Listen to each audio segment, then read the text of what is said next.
যাচাই বাছাইয়ের যে নির্ধারিত ত্রয়োদশ জাতীয় সংসদ নির্বাচনে মনোনয়ন যাচাই বাছাইয়ে কুষ্টিয়া জেলার 4টি আসনে ৩৩ জন প্রার্থীর মধ্যে 6 জন প্রার্থীর মনোনয়নপত্র বাতিল করা হয়েছে।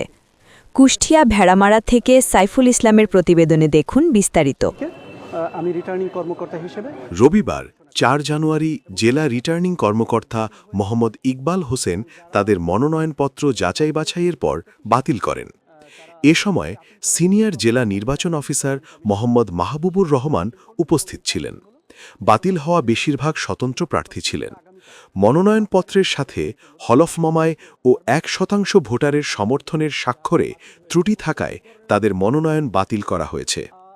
সকাল 10টা থেকে জেলা প্রশাসকের সম্মেলন কক্ষে শুরু হওয়া বাছাইয়ে কুষ্টিয়া 1, দৌলতপুর, কুষ্টিয়া 2, মিরপুর, ভেড়ামারা ও কুষ্টিয়া 4, কুমারখালী, খোকসা আসনের 6 জন প্রার্থীর মনোনয়ন বাতিল করা হয়।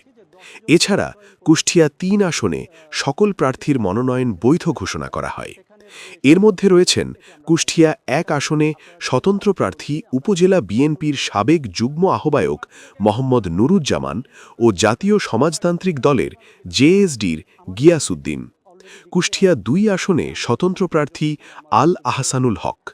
কুষ্টিয়া 4 আসনে স্বতন্ত্র প্রার্থী জেলা বিএনপির যুগ্ম আহ্বায়ক শেখ সাদি, উপজেলা বিএনপির সভাপতি নুরুল আনসার ও বাংলাদেশ সুপ্রিম পার্টির বিএসপির খায়রুল ইসলাম।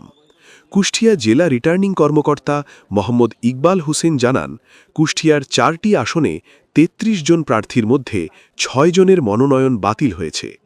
বিশেষ করে স্বতন্ত্র প্রার্থীদের 1% ভোটারের সমর্থনে ত্রুটি ছিল। তবে মনোনয়ন বাতিল হওয়া প্রার্থীরা আপিল করতে পারবেন। আপনারা জানেন যে আজকে আমাদের যাচাই বাছাইয়ের যে নির্ধারিত তারিখ 4 তারিখ, সেই 4 তারিখে আমরা যাচাই বাছাই করে আমরা যে তথ্যটি পেলাম সেটি হলো যে আপনাদের এই কুষ্টিয়াতে 4টি আসনে মনোনয়ন দাখিল করা হয়েছিল এবং এই সংখ্যাটি ছিল 33। তো 33টি মনোনয়ন আমরা যাচাই বাছাই করে 27টিকে আমি রিটার্নিং কর্মকর্তা হিসেবে বৈধ বলে ঘোষণা করেছি এবং একই সাথে আমাদের বাতিল হয়েছে 6টি এবং যারা বাতিলের যেই তালিকাটি সেটি তারা অবশ্যই আপিল করার সুযোগ পাবেন। আপনি জানেন যে নির্বাচন কমিশন রয়েছে, সেখানে তারা আপিল করবেন এবং এই তারিখটি হলো যে সময়সীমা বেঁধে দিয়েছে নির্বাচন কমিশন, সেটা আগামীকাল অর্থাৎ 5 তারিখ থেকে 11 তারিখের মধ্যে তারা আপিল করতে পারবেন। তাদের নিশ্চয়ই সামনে সুযোগ রয়েছে। যারা বাতিল হয়েছে মূলত কি ধরনের ত্রুটি বিচ্যুতি ছিল তাদের ক্ষেত্রে?